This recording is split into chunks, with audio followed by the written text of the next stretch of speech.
The Witches. A note about witches. In fairy tales, witches always wear silly black hats and black cloaks, and they ride on broomsticks. But this is not a fairy tale. This is about real witches. The most important thing you should know about real witches is this. Listen very carefully.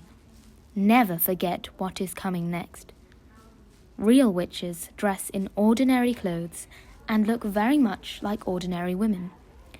They live in ordinary houses and they work in ordinary jobs.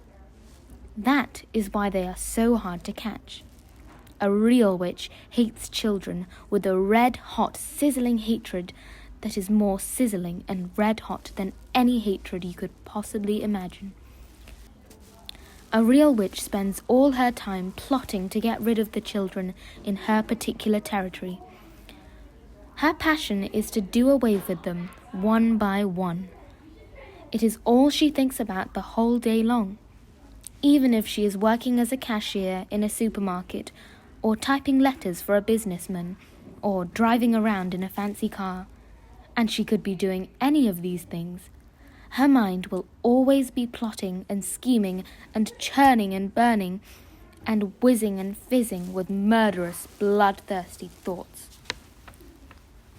Which child, she says to herself all day long, exactly which child shall I choose for my next squelching? A real witch gets the same pleasure from squelching a child as you get from eating a plateful of strawberries and thick cream. She reckons on doing away with one child a week.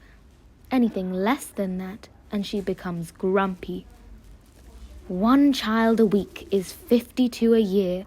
Squish them and squiggle them and make them disappear. That is the motto of all witches. Very carefully, a victim is chosen. Then the witch stalks the wretched child like a hunter stalking a little bird in the forest. She treads softly. She moves quietly.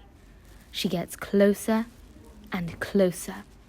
Then, at last, when everything is ready, whist! And she swoops.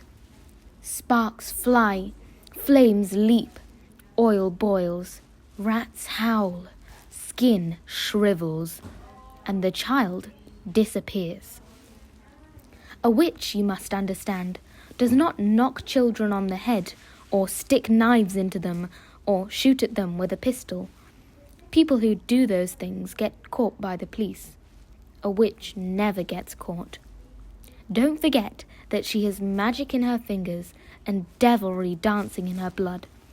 She can make stones jump about like frogs, and she can make tongues of flame go flickering across the surface of the water. These magic powers are very frightening. Luckily, there are not a great number of real witches in the world today, but there are still quite enough to make you nervous.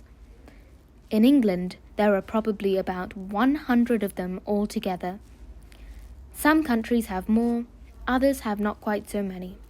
No country in the world is completely free from witches. A witch is always a woman. I do not wish to speak badly about women. Most women are lovely. But the fact remains that all witches are women. There is no such thing as a male witch. On the other hand, a ghoul is always a male.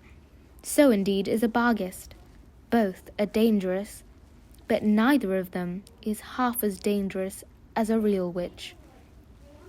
As far as children are concerned, a real witch is easily the most dangerous of all the living creatures on earth.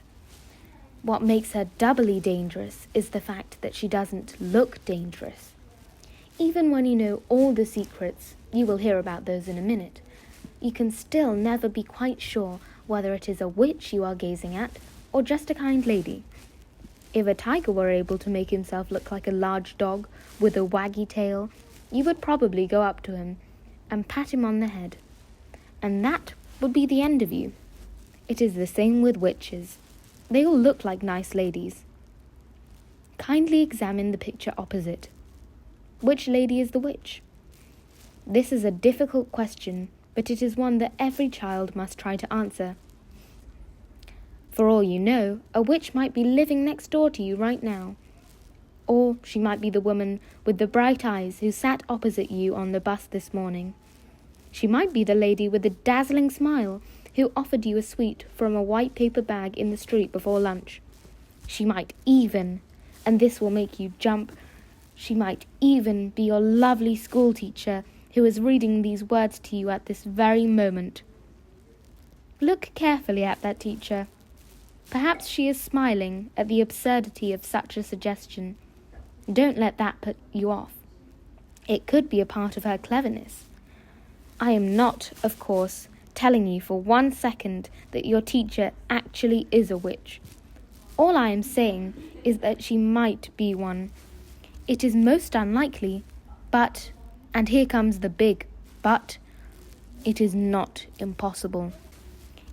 Oh, if only there were a way of telling for sure whether a woman was a witch or not, then we could round them all up and put them in the meat grinder. Unhappily, there is no such way. But there are a number of little signals you can look out for, little quirky habits that all witches have in common, and if you know about these, if you remember them always, then you might just possibly manage to escape from being squelched before you are very much older.